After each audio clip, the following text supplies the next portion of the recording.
Shalom, Bapak Ibu Saudara yang kekasih di dalam Tuhan Yesus. Selamat sore dan puji Tuhan. Hari ini kita bisa masuk lagi dalam acara PIP, Penghayatan Iman Pentakosta. Setelah tahun lalu kita tidak bisa mengadakan karena adanya si corona, ya. Tapi bersyukur hari ini kita akan mulai di hari pertama ini untuk masuk dalam acara penghayatan iman Pentakosta.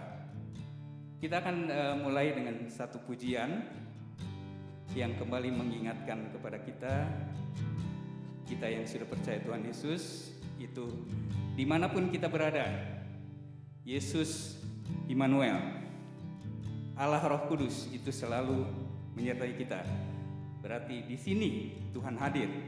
Di sana juga saudara mungkin ada di rumah atau di manapun saudara berada, Roh Kudus sudah hadir. Dan melalui pujian ini kembali kita diingatkan, dan melalui pujian ini juga kita akan sama-sama menyembah Dia yang sudah hadir. Ku menyembah. Haleluya.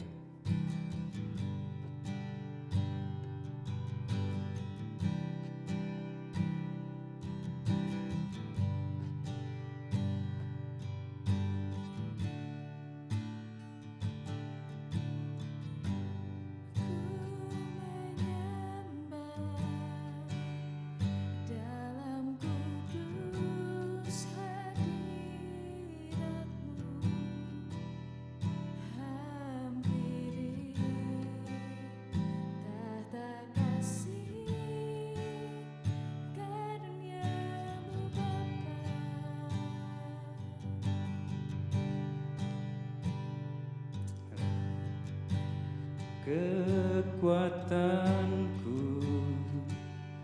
hanya dalam hadirat-Mu, Yesusku, hanya Kaulah segalanya.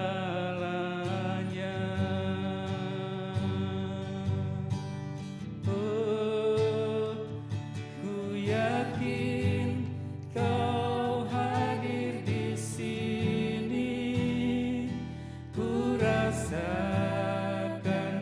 kuasa yang tak terbatas.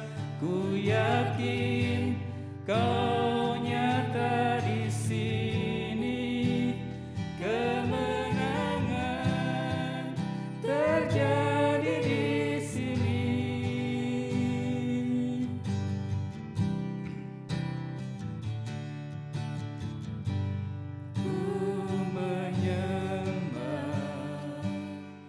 Dalam kudus hadirat-Mu,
Mari kita berdoa.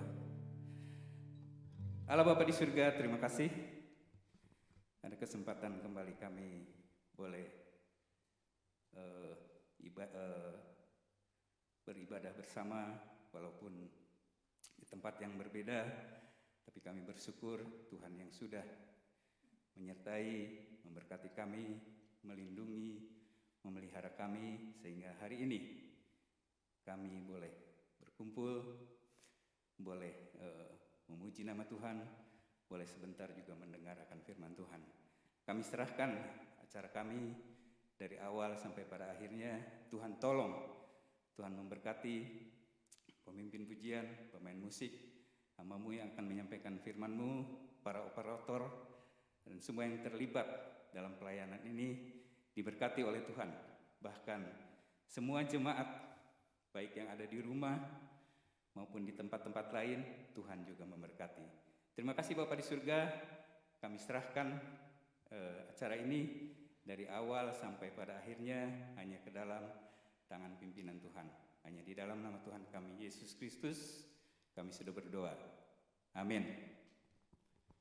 Jemaat yang dikasihi Tuhan Yesus Kristus, tiba saatnya kita akan mendengarkan renungan firman Tuhan. Sebelumnya kita akan angkat satu pujian, Dia Sungguh Indah.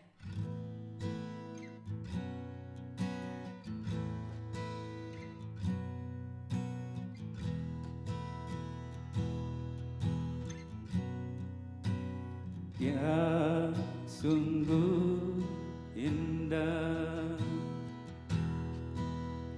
Dia Yesus, Dia ajaib, Dia mulia, Dia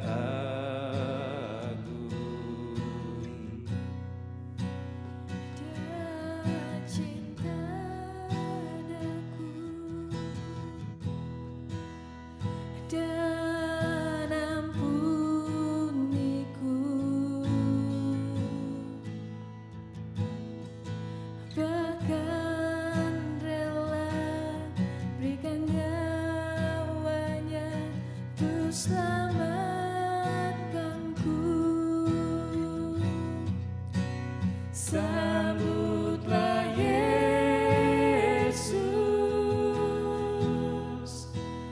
tinggikan Yesus,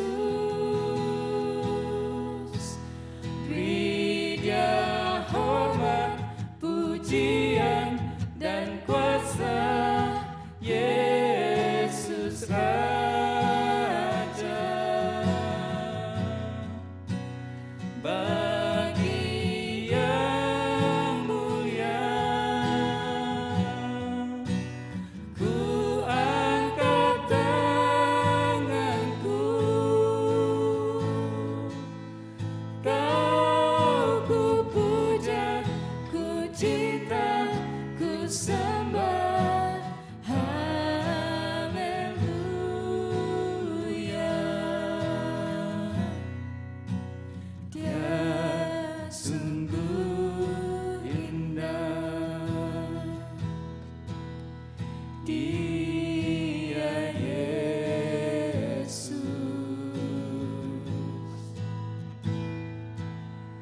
Dia ajaib, Dia mulia, Dia agung, Dia cinta daku dan ampuniku,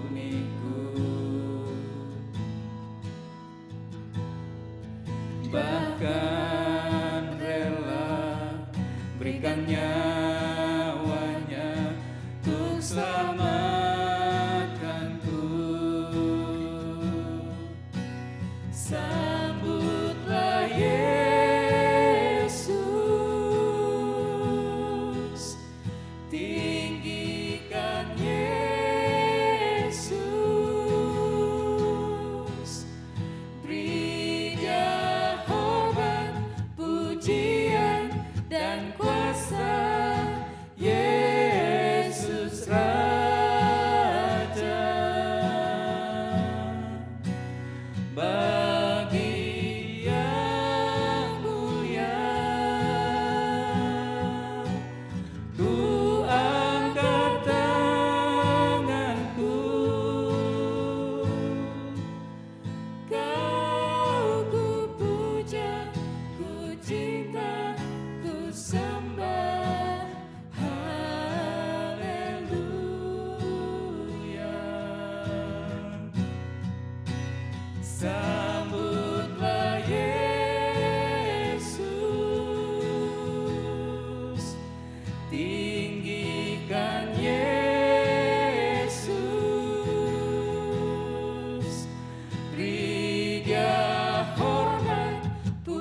cinta ku sembah. Haleluya.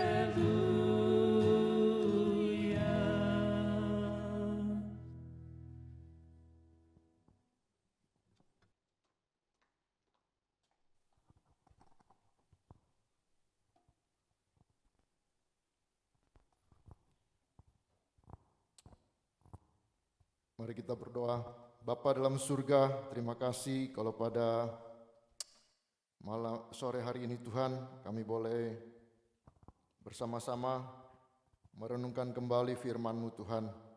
Buka hati dan pikiran kami, telinga kami, supaya kami boleh memahami dan melakukan firman-Mu dalam kehidupan kami. Kami berdoa menyerahkan jam ini kepadamu Tuhan, urapi hamba-Mu yang terbatas, dan semua yang hadir, biar semua boleh diberkati oleh-Mu Tuhan, dimanapun kami berada pada saat ini Tuhan. Berdoa Tuhan Yesus, kalau ada kuasa-kuasa apapun juga yang merebut berkat dari kami, kami tolak dan kami patahkan dalam nama Tuhan Yesus Kristus. Dan biarlah Roh-Mu yang kudus bekerja dalam ruangan ini Tuhan, dalam ruangan hati kami juga Bapa. Terima kasih Bapa, dalam nama Tuhan Yesus kami berdoa. Haleluya, amin. Shalom saudara, selamat berjumpa kembali di dalam kasih Tuhan. Kita sudah lama beribadah di rumah masing-masing, dan pada saat ini juga kita akan beribadah secara online, tetapi Tuhan tetap memberkati kita dengan firman-Nya. Kita akan baca dalam Efesus 2 ayat 1 sampai 10.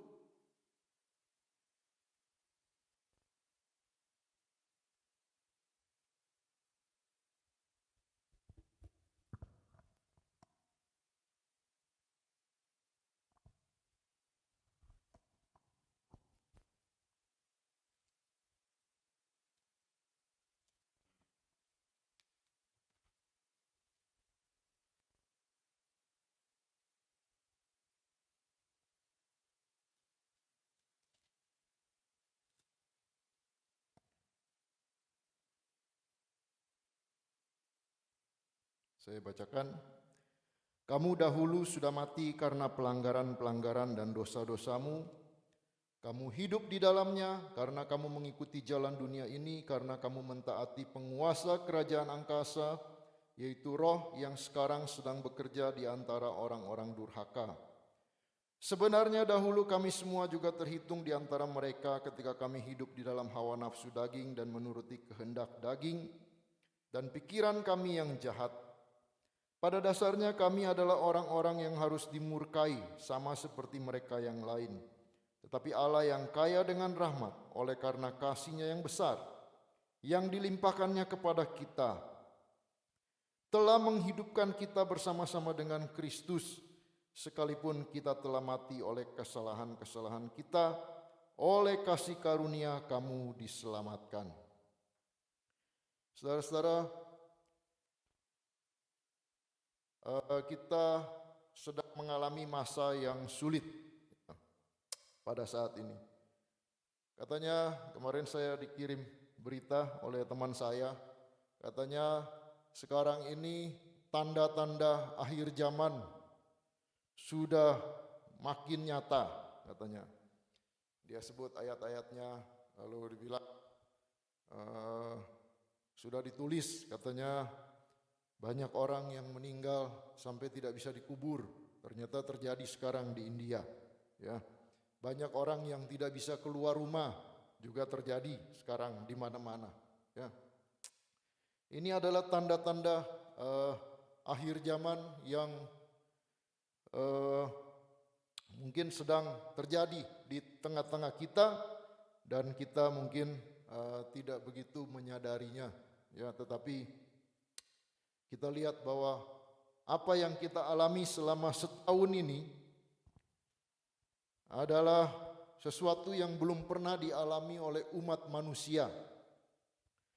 Bahwa sekolah tutup selama setahun, ya, bekerja dari rumah dan sebagainya. Bahkan gereja, bukan saja sekolah, gereja juga tutup sampai berbulan-bulan lamanya.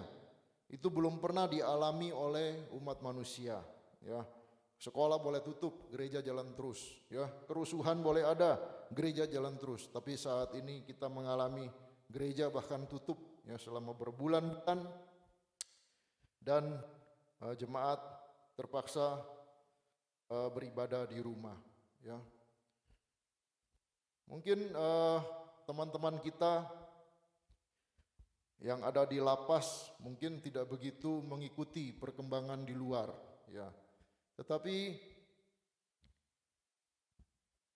yang di luar sini merasakan betul bahwa betapa bedanya hidup sebelum COVID dan sesudah COVID.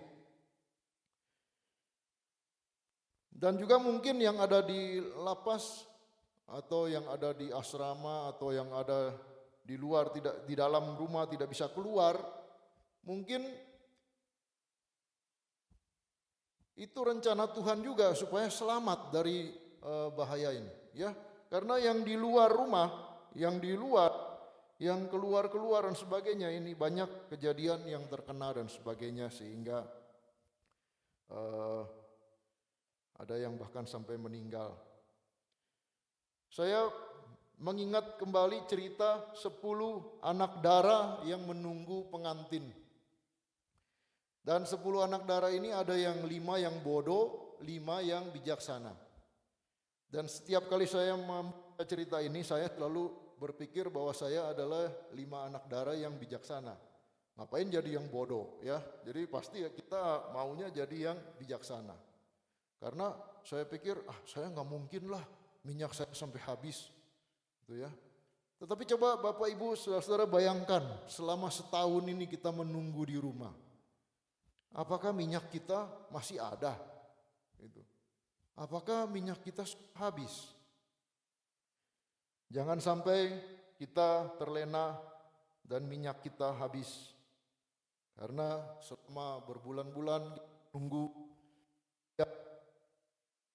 di gereja ibadah ditiadakan, bahkan di lapas ibadah juga ditiadakan. Ya, panti asuhan tidak boleh dikunjungi dan sebagainya. Kita berpikir kembali, jangan-jangan minyak saya bisa habis kalau begini caranya selama berbulan-bulan seperti ini. Tetapi pada minggu Pentakosta ini, setelah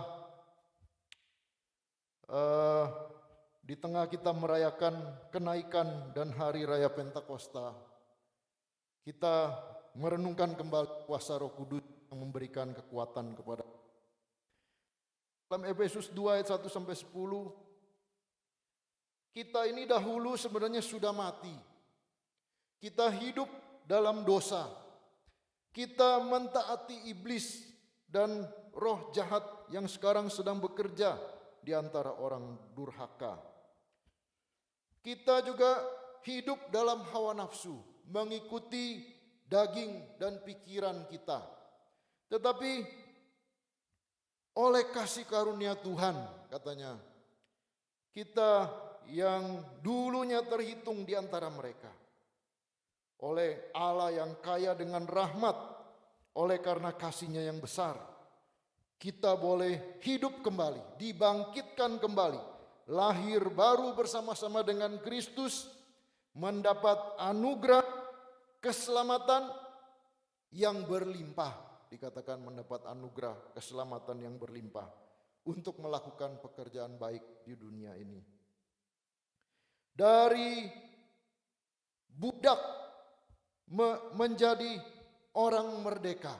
Dikatakan kita seolah-olah seperti orang Israel di Mesir yang menjadi budak, lalu kita dilepaskan, kita menjadi orang merdeka. Dikatakan kita yang terikat dengan sakit penyakit, kita diberikan kesembuhan. Kita yang terikat dengan roh ketakutan, kita diberikan roh damai sejahtera. Saya ditelepon sama pasien COVID. Dia bilang, "Pak, penyakit kita bisa lawan, tapi ini ada roh ketakutan dalam hati saya katanya. Karena setiap saya tidur, setiap jam orang lewat membawa mayat katanya. Bagaimana saya tidak tahu? Setiap kali saya tidur, ada saja yang keluar membawa mayat katanya. Ada yang meninggal. Makin lama saya makin takut katanya. Tetapi Roh Kudus memberikan bukan roh ketakutan, tetapi roh damai sejahtera di dalam hidup kita. Yesaya 53 ayat 5 mengatakan, oleh bilur-bilurnya kita menjadi sembuh. Dia tertikam oleh karena pemberontakan kita. Dia diremukan oleh karena kejahatan kita. Ganjaran yang mendatangkan keselamatan bagi kita ditimpahkan kepadanya, dan oleh bilur-bilurnya kita menjadi sembuh. Roh Kudus yang diberikan kepada kita ini merubah situasi. Merubah situasi. Tadinya kita penuh dengan roh ketakutan, kita memiliki roh damai sejahtera. Bahkan orang-orang Kristen diberikan roh karunia kesembuhan untuk mendoakan orang, dan orang itu menjadi sembuh. Ya. Sewaktu Petrus dan Yohanes dia berjalan ke bait suci, melihat orang yang lumpuh. Petrus dan Yohanes melihat orang lumpuh itu meminta-minta kepada mereka. Petrus berkata, emas dan perak tidak ada padaku, tetapi apa yang ada padaku kuberikan kepadamu. Demi nama Yesus Kristus orang Nazaret itu, berjalanlah katanya. Lalu orang lumpuh itu bangkit dan berjalan. Ya. Itu adalah mujizat yang dilakukan oleh Petrus. Bukan karena kemampuan dia, tapi karena dia diubahkan dari orang yang terikat menjadi orang yang merdeka, yang diurapi dengan Roh Kudus. Beberapa tahun yang lalu sebelum Covid, rombongan kami pergi ke Medan. Di sana juga ada seorang yang terkena depresi sampai 1 tahun tidak bisa tidur. Ya, tadinya dia itu pengasuh dari suatu asrama untuk rehabilitasi mental. Jadi dia yang suka mengurus orang-orang yang sakit mental dan sebagainya.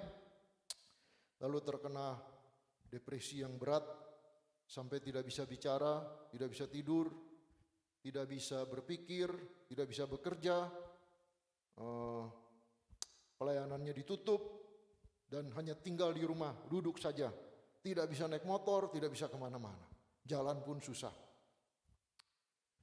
Lalu rombongan kami berdoa untuk bapak ini,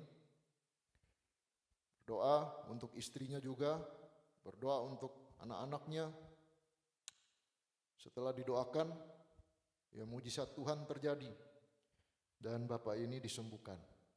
Ya, saya ikut dalam rombongan. Dalam hati saya bilang, ini benar nggak sembuh ya? Soalnya udah setahun nggak bisa. Ini duduk di rumah saja udah setahun tidak bisa bekerja. Ya, tapi kita lihat waktu didoakan itu siang itu dia sudah sembuh, sudah cerah mukanya, sudah bisa bicara walaupun agak perlahan-lahan. Ya. Lalu kita ajak, Pak, sore nanti pergi ke ibadah sore. Ya, saya mau pergi. Saya bilang dalam hati, kan dia sudah lama nggak bisa naik motor, jalan juga susah, nggak bisa naik motor, bagaimana caranya dia pergi? Ya. Lalu sore malam ditunggu-tunggu, jam 6 belum muncul.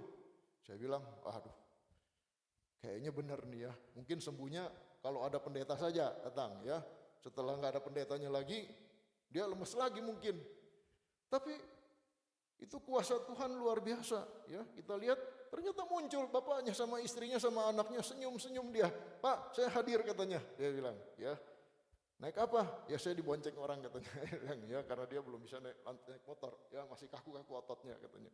Ya, dia bisa datang. Lalu bapak teman-temannya bilang, Pak, ini bapak sudah 1 tahun nggak bisa datang ke gereja.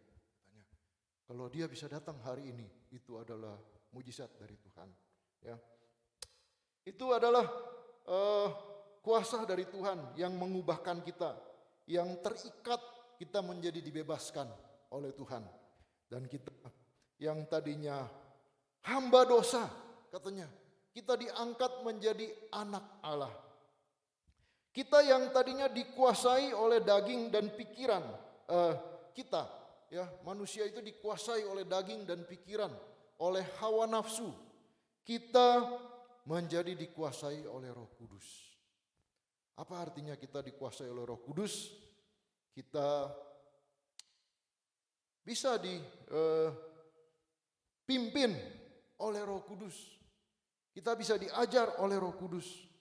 Kita bisa dituntun kepada kebenaran oleh Roh Kudus. Yohanes 16 ayat 13 mengatakan, Yohanes 16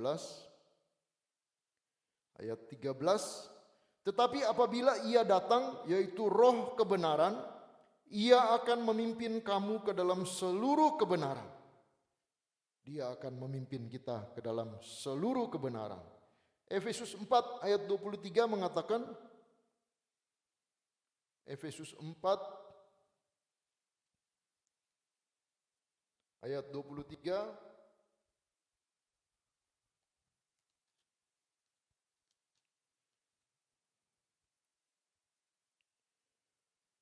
supaya kamu dibaharui di dalam roh dan pikiranmu.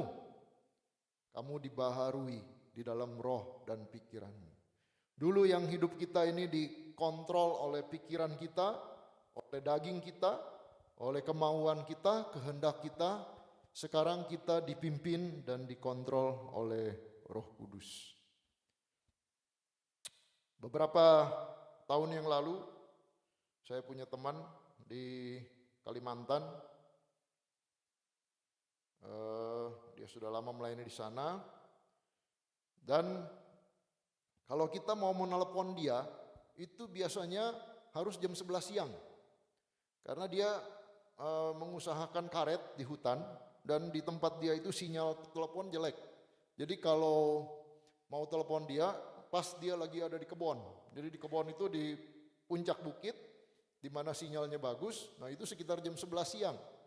Nah baru kalau kita jam 11 siang telepon, baru nyambung sama teleponnya. Ya. Tetapi pada suatu saat jam 9 malam, Roh Kudus berbicara, katanya, coba telepon teman kamu itu, katanya. Saya bilang, kalau siang aja sudah susah, apalagi malam, bagaimana nyambungnya? Katanya. Ya tapi saya coba telepon, ternyata nyambung, ya jam 9 malam. Ya dia pas ada di rumah dan nyambung. Dan apa yang terjadi? Ternyata istrinya itu perlu masuk ke rumah sakit dalam keadaan emergensi dan sebagainya. Jadi akhirnya kita komunikasi dan sebagainya, dan akhirnya istrinya bisa dioperasi dan bisa sembuh. Ya, itu adalah tuntunan daripada Roh Kudus yang kita tidak bisa mengerti. Kita dibaharui hati dan pikiran kita sehingga kita bisa mengikuti kehendak dan tuntunan daripada Roh Kudus. Bukan itu saja, kita memiliki hidup yang diangkat dan ditinggikan. Tadi kita dari orang berdosa, kita diselamatkan. Dari hamba, kita menjadi orang merdeka. Diangkat dari lumpur dosa. Tapi bukan itu saja, kita diangkat menjadi pelayan Tuhan, katanya. Tadinya kita jemaat biasa, kita diangkat menjadi pelayan Tuhan. Dulu kita kalau masih baru bertobat, kita biasanya rada minder, ya. Saya juga waktu bertobat, saya bilang begini sama Tuhan, Tuhan, saya dulu banyak dosanya, ya. Jadi saya sekarang sudah jadi anak Tuhan, ya. Saya mau jadi jemaat biasa saja, ya. Tidak mau macam-macam, ya. Karena saya tahu saya orang berdosa, saya tidak layak untuk melayani-Mu Tuhan. Tetapi Tuhan berkata lain, Tuhan bilang, Tuhan mau memakai kita menjadi pelayannya. Karena di dalam Efesus 2 tadi dikatakan, supaya kita memiliki, supaya kita dapat melakukan pekerjaan baik yang dipersiapkan Allah sebelumnya di dalam hidup kita. Efesus 2 ayat 10 itu mengatakan demikian. Karena itu kita yang tadinya sudah orang berdosa, kita bertobat, kita lahir kembali, kita menjadi anak Tuhan. Tidak cukup dengan demikian, Tuhan memberi kepada kita tugas-tugas untuk kita lakukan dalam hidup ini. Misi sorgawi, menjadi hamba Tuhan. Bukan menjadi hamba Tuhan karena kita dipaksa, tetapi menjadi hamba Tuhan karena kita menyerahkan diri sendiri. Seperti orang Lewi menjadi hamba Tuhan yang tidak memiliki apa-apa, tapi dia menyerahkan hidupnya untuk melayani Tuhan seumur hidupnya. Tuhan Yesus berkata, ikutlah aku, maka aku akan menjadikan engkau penjala manusia. Jadi seolah-olah Bapak kita punya perusahaan, lalu kita ini seolah-olah bekerja di perusahaan Bapak kita misalnya, ya. Kita bekerja, berperan di dalam perusahaan Bapak kita. Tadinya kita ini cuma anak, tapi kita setelah kita sudah dewasa, kita bekerja di perusahaan orang tua kita misalnya. Tetapi kalau seorang anak itu biasa-biasa saja, ya, belum tentu diangkat oleh orang tuanya menjadi partnernya. Betul nggak kira-kira, ya? Jadi, ya mungkin orang tuanya bilang, kamu biasa-biasa saja, kamu tetap aja jadi pegawai, katanya, ya. Tetapi Tuhan katanya mengangkat kita menjadi partnernya. Tuhan mengangkat kita menjadi partner, menjadi sahabat, menjadi kawan sekerja Allah, ya. Setelah kita dengan setia melayani Tuhan, Tuhan mungkin bicara kepada kita, sekarang sudah tiba saatnya, katanya, aku mengangkat engkau menjadi partner, menjadi sahabat dan kawan sekerja. Katanya, menjadi partner, dikasih saham, ya, menjadi partner, diangkat, dipandang layak untuk menjadi partner bekerja bersama-sama dengan Tuhan. Yakobus 2 ayat 23 mengatakan begini. Yakobus 2 ayat 23.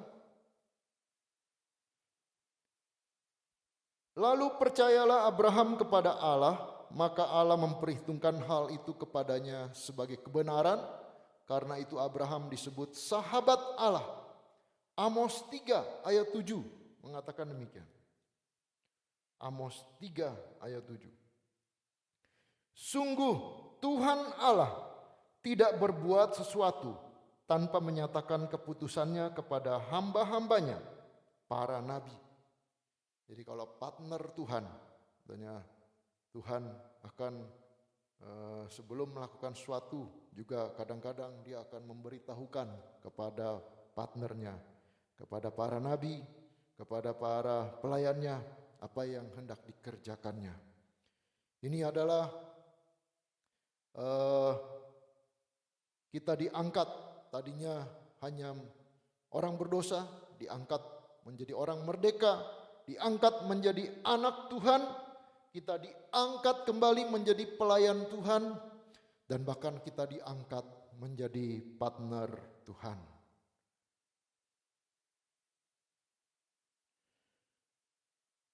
Tetapi setelah kita diangkat menjadi partner Tuhan, kita masih diangkat lagi, katanya kita diangkat menjadi kekasih Tuhan, ya. Kita diangkat menjadi kekasih Tuhan. Saya punya teman, ya, dia itu pemain gitar, ya, karena dia bisa pintar main gitar, dia punya gitar banyak, ya, ada dari yang mahal sampai yang murah, ada yang gitar listrik, gitar akustik, gitar senar nilon, senar baja dan sebagainya. Tetapi ada satu gitar yang selalu dia bawa kemana-mana. Walaupun gitar itu sudah butut, ya, sudah, ya, permukaannya sudah baret-baret dan sebagainya, tapi selalu dibawa kemana-mana. Apa itu? Gitar kesayangannya, ya. Gitar kesayangannya yang selalu mengikuti dia kemanapun dia berada, dia pergi. Ada juga mungkin pemain bulu tangkis, dia punya raket banyak. Ya, kalau lihat pertandingan bulu tangkis, pemain bulu tangkis tuh raketnya bisa sampai 10 dia bawa, ya. Tetapi kalau pas dia bertanding, pasti dia akan pilih satu raket, yaitu apa? Raket kesayangannya, ya. Ada teman juga punya, ada teman yang hobinya foto, ya, fotografer, dia punya kamera banyak itu, ya, dari yang 100 juta, 200 juta sampai yang 20.000, ya. Tetapi kalau kemana-mana pasti dia akan bawa kamera kesayangannya, ya. Walaupun kameranya itu bukan yang paling mahal, bukan yang paling murah, ya, tapi dia akan bawa kamera kesayangan. Apa itu? Kamera yang selalu setia menemaninya, yang andal dan setia dan tidak pernah mengecewakannya. Itu adalah kita diangkat menjadi kekasih Tuhan. Tuhan punya banyak pelayan, banyak pemain musik. Tapi apakah kita menjadi pemain musik yang dikasihi Tuhan? Tuhan punya banyak song leader. Apakah kita menjadi song leader yang dikasihi Tuhan? Tuhan punya banyak pengkhotbah. Tetapi apakah kita menjadi pengkhotbah yang dikasihi Tuhan? Tuhan punya banyak diaken, Tuhan punya banyak pelayan yang lainnya. Tapi apakah kita menjadi diaken dan pelayan majelis yang dikasihi Tuhan? Pelayan, diaken, majelis, pengkhotbah, song leader, pemain musik yang dikasihi Tuhan adalah yang setia, yang handal, yang selalu berusaha untuk tidak mengecewakannya, yang mengasihi Tuhan dengan sepenuh hati. Kita diangkat menjadi kekasih Tuhan, bukan hanya menjadi partner Tuhan, tapi kita diangkat menjadi kekasih Tuhan.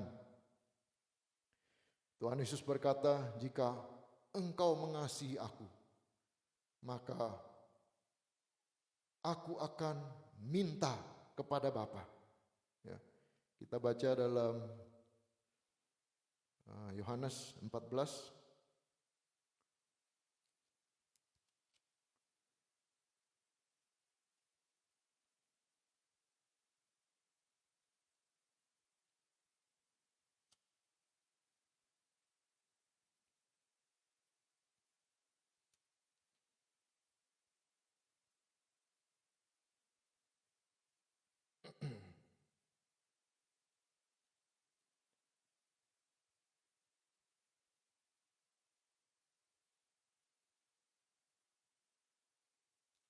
Yohanes 14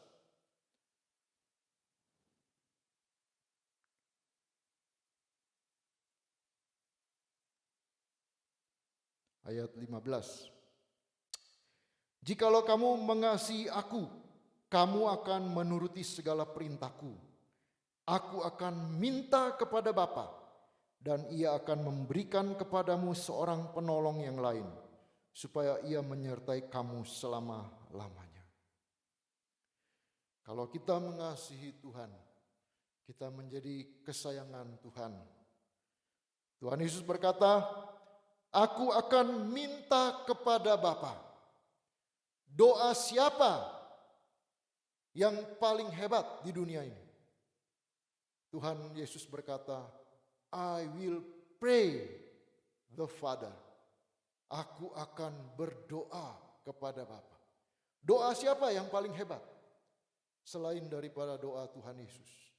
Tuhan Yesus berkata, aku akan minta kepada Bapa, dan ia akan memberikan kepadamu seorang penolong yang lain, supaya ia menyertai kamu selama-lamanya. Roh Kudus akan diberikannya kepada kita, orang-orang yang percaya, ketika kita mengasihi Dia dengan sepenuh hati kita.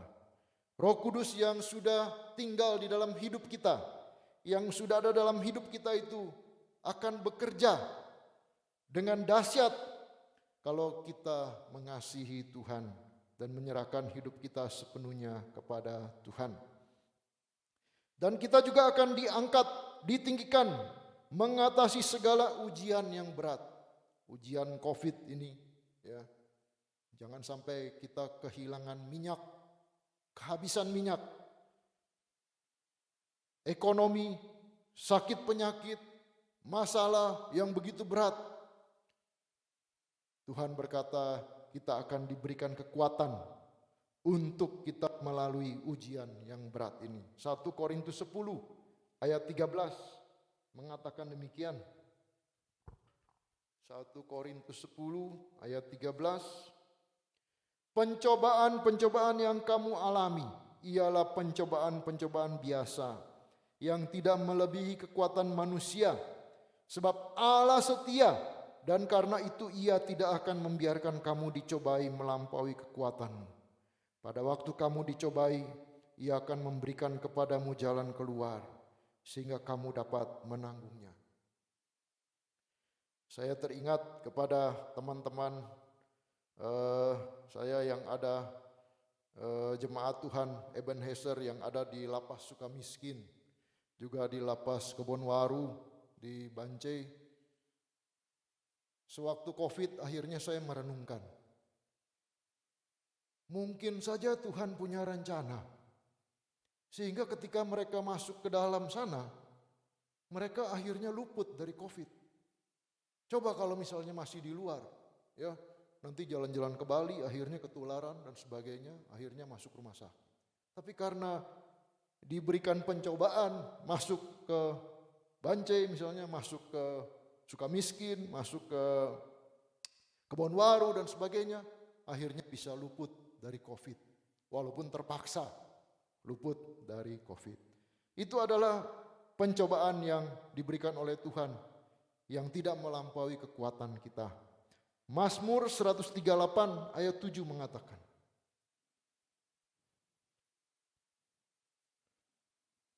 Mazmur 138 ayat 7, jika aku berada dalam kesesakan, Engkau mempertahankan hidupku terhadap amarah musuhku. Engkau mengulurkan tanganmu dan tangan kananmu menyelamatkan aku. Jangan kita takut di dalam menghadapi pencobaan. Karena pencobaan yang kita alami adalah pencobaan yang tidak melampaui kekuatan kita. Dan ketika kita berada dalam kesesakan, Tuhan yang mempertahankan hidup kita ini. Kita diangkat melampaui pencobaan, ujian, dan menang atas ujian yang berat. Hidup ditinggikan bersama-sama dengan Tuhan. Dan yang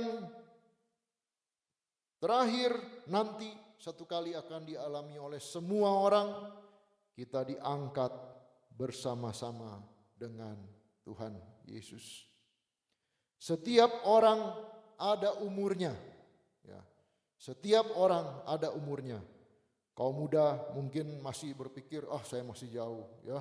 Saya masih jauh, saya baru umur 20, saya masih umur 30, masih jauh. Mungkin yang umur 50, saya sudah dekat, katanya. Atau yang umur 60, saya udah lebih dekat lagi. Tapi setiap orang pasti ada umurnya. Ya, bahkan berapa hari ini kita mendengar tiba-tiba saja, ya, ada yang naik sepeda, ya, terus jatuh, akhirnya meninggal, ya. Ada yang duduk di rumah saja juga bisa meninggal. Karena setiap orang ada umurnya, ada kuotanya. Istilah Bapak Gembala, ada kuotanya. Bahkan ada teman saya, dia bilang, aduh kalau situasinya seperti gini kayaknya gawat nih, katanya. Ya, ini udah akhir zaman nih, katanya. Kita masuk neraka semua nih, katanya. Saya bilang jangan begitu, jangan bilang begitu. Ya, kamu sudah percaya Tuhan Yesus belum? Sudah, katanya. Kalau sudah percaya, kita masuk surga. Langsung dia bilang amin, katanya. Ya, karena apa? Setiap orang ini ada umurnya. Ya, tetapi apakah kita bersedia ketika Tuhan Yesus datang? Kisah Rasul 1 ayat 11 berkata demikian. Kisah Rasul 1 ayat 11.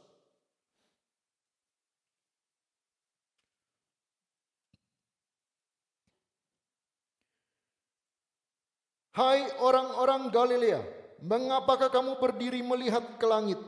Yesus ini yang terangkat ke sorga meninggalkan kamu, akan datang kembali dengan cara yang sama, seperti kamu melihat dia naik ke sorga.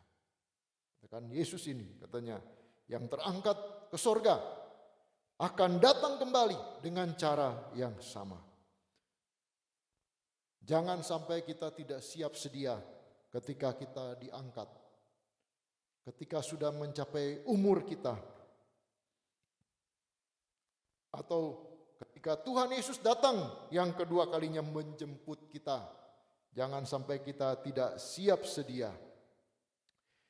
Dan sebelum Tuhan Yesus terangkat ke surga, dia berkata, kamu akan menerima kuasa kalau Roh Kudus turun ke atas kamu, dan kamu akan menjadi saksiku di Yerusalem, di seluruh Yudea, Samaria, dan sampai ke ujung bumi. Kita diangkat, ditinggikan, dan jangan lupa di dalam hidup kita ini, Tuhan Yesus memberikan kepada kita Roh-Nya yang kudus untuk memberikan kepada kita kuasa supaya kita boleh menjadi saksi Tuhan. Dan betapa hebatnya kuasanya itu. Petrus, dia belum pernah berkhotbah sendirian. Biasanya menemani Tuhan Yesus kemana-mana. Ya.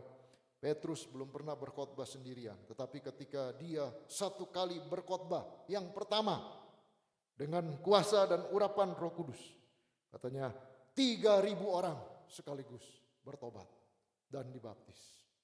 Padahal belum pernah dia khotbah sendirian, ya, karena dia masih murid Tuhan Yesus. Tapi ketika Roh Kudus mengurapi dia, hidupnya diangkat, dia menjadi saksi Tuhan, hidupnya terangkat dalam ditinggikan, dan dia bisa menjadi saksi Tuhan yang berkuasa. Apakah hidup kita sudah terangkat bersama-sama dengan Kristus? Ada pendeta yang berkata, Kisah Para Rasul ini adalah satu-satunya kitab di dalam kitab suci yang belum tamat. Saya bilang, loh bagaimana bisa belum tamat? Karena apa? Masih ada lanjutannya. Loh lanjutannya di mana? Saya belum pernah baca lanjutannya Kisah Para Rasul. Lanjutannya itu adalah kisah yang ditulis oleh masing-masing orang Kristen. Katanya, kita yang menjadi saksi Tuhan, kita yang menulis Kisah Para Rasul lanjutan, katanya. Setiap orang menulis kisahnya masing-masing. Jangan sampai kita tidak punya kisah untuk ditulis. Roh Kudus memberikan pada kita kuasa. Apakah Roh Kudus telah berkuasa dan memimpin hidupmu?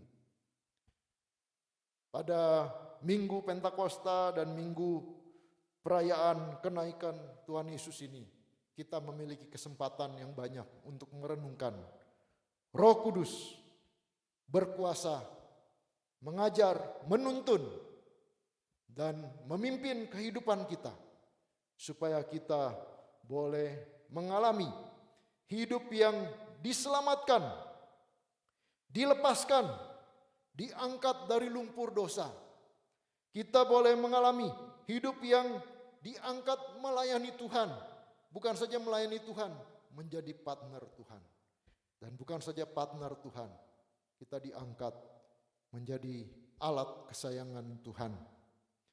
Dan bukan hanya alat kesayangan Tuhan, kekasih Tuhan, tapi kita diangkat menang terhadap segala pencobaan, segala ujian dan tantangan. Dan yang terakhir, kita diangkat dalam kemuliaan bersama-sama dengan Tuhan Yesus. Jangan sampai kita tertinggal terhadap hal ini. Jangan sampai hidup kita masih seperti dulu. Tetapi kalau kita di dalam Tuhan Yesus, kita dibaharui hati dan pikiran kita, dan hidup kita boleh terangkat, ditinggikan bersama-sama dengan Tuhan Yesus. Dan kita boleh menjadi saksi Tuhan yang efektif, yang luar biasa di dalam dunia ini. Mari kita berdoa.